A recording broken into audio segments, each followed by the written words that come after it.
The Black Hole is one of those movies I always heard a lot of people talk about, but not usually very favorably. And after having finally seen it, I can definitely see why.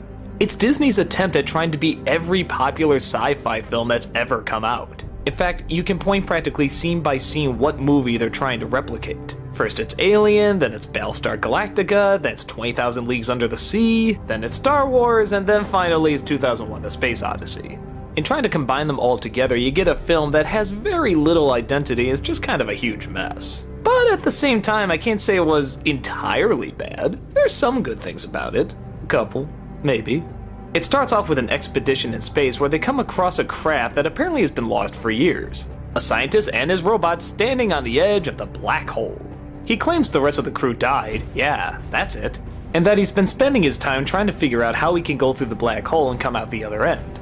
He thinks he's finally found a way and everybody's intrigued to see if he can actually do it. The downside is there's a lot of mysterious things going on. His robot crew almost seems a little too human, and there's just this all-around threatening tone where the people feel more like prisoners than they do guests. Secrets are discovered, sides are declared, and it's a battle to see who can get off the ship alive.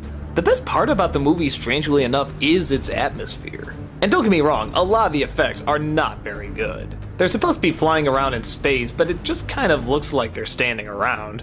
And the keying is really, really bad. I mean, look at that. Can you take a guess where the real film is and where the matte painting begins? Yeah, it's pretty painful. But it almost makes up for it with this gigantic feeling of dread throughout the first half. Everybody knows something sneaky is going on, but they can't quite put their finger on what it is.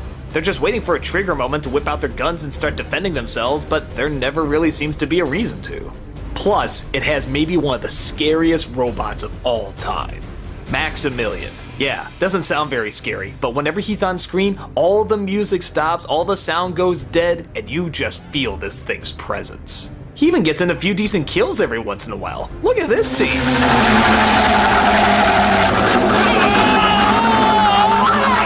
Jesus Christ! For Disney, that's pretty gruesome.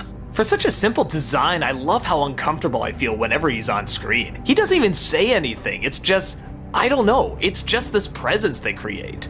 Aside from that, the evil scientist is pretty good, Ernest Borgnine adds a little bit of comedy, but all the other actors are under this really weird stoic way of acting, and it just comes across as so wooden.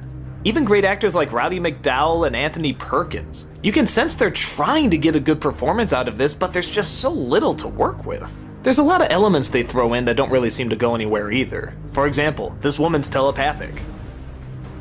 It's useless. There's totally no point to it at all. She communicates with the robot at some point, but what, they don't have communicators? Walkie-talkies, cell phones, none of that is created in the future? The ending itself is just a huge clusterfuck.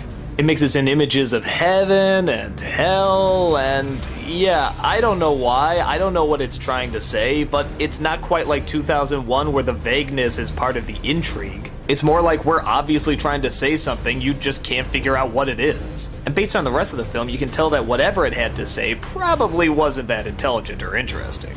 Look at this incredibly fake asteroid field is going by and one even crashes into the ship.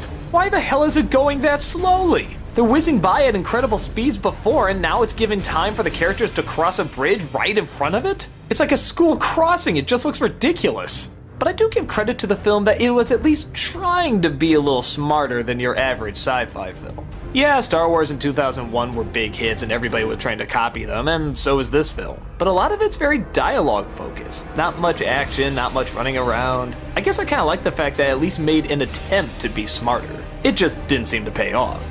So yeah, I guess like what a lot of people say, it's not a very good film. Even by the so bad it's good standards, it's still not very good. But I am glad I saw a few of those scenes that created some pretty decent atmosphere, even if it was really fake looking. Definitely not one of Disney's best, and you can probably just give it a pass.